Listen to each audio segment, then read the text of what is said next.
I get to do my happy dance, happy dance, happy dance. I get to do my happy dance because my sweater is done. My sweater's done. Hand knit. Hand knit.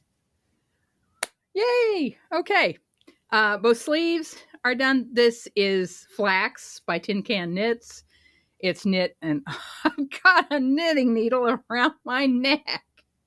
Okay. Life. Yeah, it's Tin Can Knits, Flax. The chart, hand knit chart, is from Casapinka. It is in Knitty. So her chart, she knit a big sweater on bulky needles, bulky yarn. So the hand knit on her sweater goes across the full front of her sweater. It's really cool. But I just used the chart to put this little hand knit right on the front, like a college sweater. And it's like a sweatshirt, and I really love it and have been wearing it today. So now that we have finished the week of knit a sleeve, which we are going to do again, that was popular, and also, as you can see, it worked. So for me, that's all that matters. We're going to go ahead and do that again a couple times probably this year. But this week is, what is it? It is Knit a Second Sock Week. And there's a little cushion built in because it'll go till next Wednesday, the 29th, but actually to the end of the month. So find, there were some people on, there was one woman on Blue Sky who was like, I got to find it. I know I've got some lonely socks sitting out in a bag somewhere. So I've got to find them and start a second sock. There are two ways that you can join this 1 week knit along. One is to follow me on Blue Sky at bluegal.bsky.social. And I'm posting about this along with a bunch of political stuff. So that's up to you if you want to be over there. But I do use hashtag knit in my posts about knit alongs, and also, as everyone does over there, the yarn emoji, the little red ball of yarn, that gets to all of the feeds on there's a just knitting feed that picks up that emoji. So that's one way to follow us. The other one is on Ravelry, and I'll link this group below.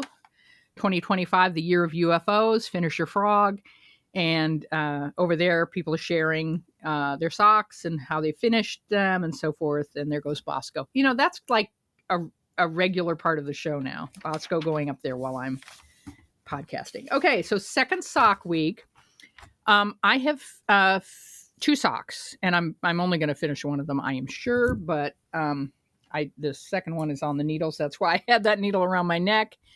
The Grocery Girls Sock of the Month, which is something I participate in, is doing a little lace is the theme for January. And so I'm doing a little lace, and this is the Simple Lace Sock, I believe it's called. I'll link it below.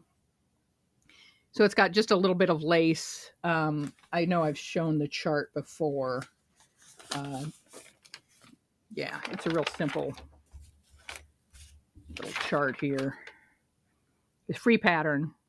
And I'm repeating this chart 7 times, then doing 7 rows of knit 4, purl 2, and then finishing the foot of the sock. And this is in Croy, Patton's Croy cheap yarn on size 2 needles, 60 stitches. And so, it's, and you know, Croy has issues. I did switch skeins here. This is Croy FX, so it does have some stripes in it and a little bit of a mismatch on dye lots, sort of. I think this is intentional, but whatever. I like it. It's fine. The second sock that I have finished is a weirdo Frankenstein sock. It is the Paintbox Yarn socks in color Winter Flowers. And I was knitting along and working on the instep and realized, oh, there's this big heel stripe here that really should have gone over here in the heel. Of course, I should have known that this self-striping sock yarn had a heel. That's what that wide part is supposed to be. That's supposed to go on the heel. But I had just done a 5-inch leg, which is what I usually do, and hadn't thought about it until I got down to here, and I went, oh, well, I'm not going to go back. I'm going to go ahead and leave it on there. And then as I was knitting along, I thought, this sock is kind of big and loose, and I'm going to put some ribbing on the top of the foot just to make it fit a little better. So it's just kind of a Frankenstein sock of different things that are the way they are. It's weird that having knit this shorter than the sock indicated, I still wound up with a pretty nice matching toe to the cuff. Oh well. Yeah, but it's okay. This is a 64 stitch sock on size 1 needles, and yeah, I will finish this at some point, probably not this week. This is not, there's no deadline for this one. There is, Grocery Girls is a monthly. Let's do that, right? Get those up there for the picture for YouTube. This one is a monthly sock knit along, so you're supposed to finish your sock by the end of the month. So I'll finish this one over the next week and a day or so. All right, then what? What are we going to do after that, folks? I have come up with something, and I hope other people will want to do it too. And I have no order to these papers I printed out. Here we go. February. It's a tough time, folks. We're going to do Love Yourself, Selfish Knitting Month for February.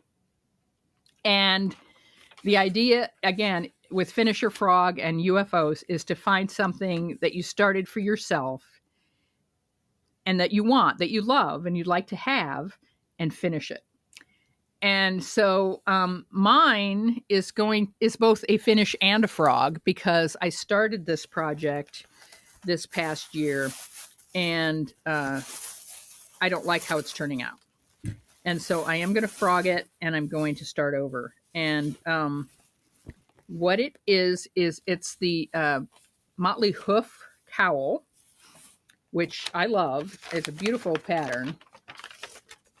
It is, here it is. It's a Fair Isle paid pattern. It's $6. Since I printed it out initially, and I noticed that there was a mistake in the original chart for this, I believe that the designer added a page to the pattern, because when I went to look at it again, they now have a chart for the entire cowl with color placement and color. Maybe I just didn't notice that before, but this is Madeline Tosh, and they're using minis in a kit that you can buy. I'm going to use leftovers. And what happened when I cast this on, and I went quite a ways with it, I think it's just too small. It's supposed to wear close to the neck. I think it's 20 inches, which looks about right, but I want it to be just a little bit bigger, maybe one repeat bigger. And I also, I don't like this ribbing. I used a variegated for the ribbing, and I really want to use a solid for the ribbing.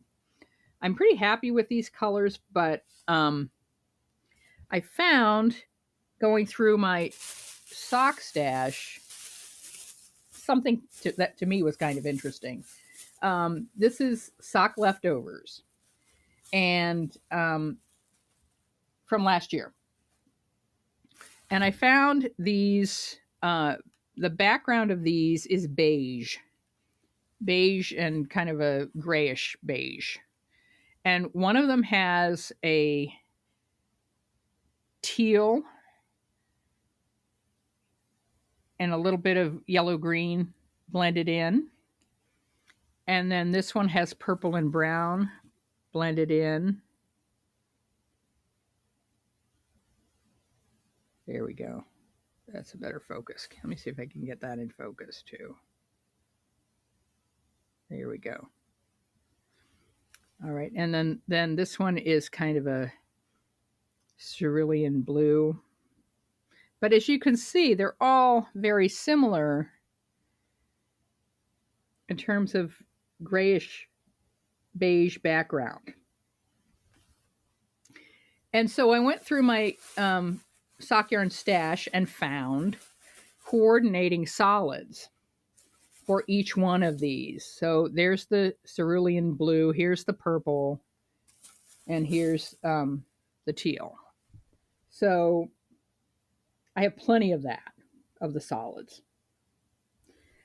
And then I think because this pattern has a pop of orange in it, there is a pop color in there, at the very least one. I do have an oddball, a little tiny oddball of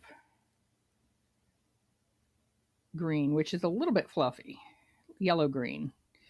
And that'll make one stripe in there somewhere, just to give it a pop. And so I'm going to start over with one additional repeat. And this will be my project for February. It is a UFO because I cast it on earlier, but I'm going to start over and frog the old one and make this again. And that's my selfish knitting for February. I think I should be able to get that done in a month and finish the February socks, which, let me see where it's at. Here it is.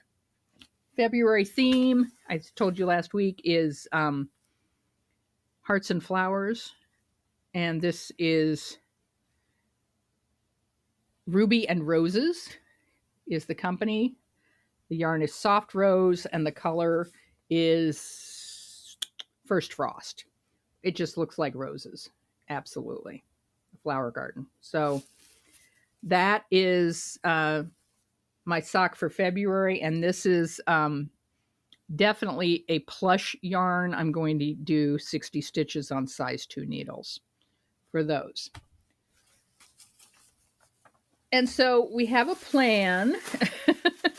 We have a plan for finishing a sock this week. We have a plan for February to do a cowl and selfish knitting. Find a UFO. That I think, I think that we are better. At least I can speak for myself in this. I'm better at finishing a project if it's for somebody else. When it's for me, it's easy to put it off. So in February, we're not going to put it off. We're going to knit something for yourself. The other thing, just to plan a longer term then after the February knit along, I'll probably do another second sock week at the end of February. Second sock, second sleeve, or sock sleeve thing seems to work. So I'll probably do one of those at the end of every month, like second sock, second sleeve kind of thing. And then again, starting in March 5th is the beginning of Lent. And we're doing knit blankets. And these are UFO blankets. And I've got quite a few blankets that I've started and blankets that other people have started, and they've been given to me to finish by my church. So for Lent, for our sins, we're knitting finishing up blankets or getting further in blankets. I wanted to say there was a woman on Blue Sky today saying, I only got 4 inches of knitting done today. And she showed this picture of extraordinarily intricate cabling on a piece of knitting. And I had to call her out for that. I was like, yeah, only 4 inches of incredibly intricate cabling. Stop apologizing, everybody. Stop. All right. I like to end the podcast these days with a little reading that you might find inspirational. This is from Mary Thomas's book of knitting patterns, which is still available. It's available on Kindle, and it's available on not to promote any outlet because I'm not a, associate of any other website or anything. But I did look it up on the Big Evil A site to make sure it's still in print, still available. So, but it is available on ebook and it's available in print. And this is one of those public domain books, I believe, or it was reprinted with permission by Dover Books, so it's not that expensive. And I would encourage you to go through your knitting books and look at the preface and look at the introductions to these books, because sometimes you will find, and it's something that I always skip over to get to the patterns and get to the pictures, and going back and reading those. Primarily, I've been doing that to look for something to read to all of you, but there's often just some history and some personal notations about how they came about doing these patterns, and it's not always shareable, but it's inspirational. So I encourage you to do that. But this is Mary Thomas's book of knitting patterns, and I know for a lot of people this was a tough week. This book was published in London in 1943. And if you know anything about history and the history of World War II, 1943 was not a good year for the Allies during the war. It was a turnaround year, but it was a tough year. And this book came out in 43. So that is something to think about. So I'm just going to read a little bit from the preface. The fact is often overlooked that a knitter, in making a garment, or any article for that matter, is really doing two things at the same time. One, making a garment, a dressmaker's job, and two, making a fabric, a weaver's job. It is this which makes it so necessary to consider each job separately. First shape, then fabric, and afterwards unite them in the simplest possible way. To do this, it is essential to know how each fabric is designed so that several patterns can be successfully amalgamated in pleasing effort. Soon, the knitter herself will visualize 1,000 other ways in which a motif can be used, and so have at her disposal an inexhaustible variety of fabrics. Thick fabrics or thin fabrics, patterned fabrics or plain fabrics, those blazing in color or decorated with beads. She can make fabric to imitate fur, looped knitting, lace, and even woven fabric by a mere change of technique. Every ornament known to dressmaking can be imitated, even hemstitching and buttons. There is no work in the world more ingenious than knitting. And this is why its appeal has lasted over so many centuries. Mary Thomas. All right, it's time to go knit that second sock. And I hope you guys have a great week. I am doing my happy dance because I'm wearing my sweater. And if you're still working on a sleeve, good for you. Keep working and show it off on Blue Sky or on Ravelry. We want to see what you're doing. I think it's great how we do these little knit-alongs and finish or frog and get more conscious and more intentional, I guess is the word. More intentional about our stashes and our projects and the garments that we wear. Have a good week. I'll talk to you later. Bye.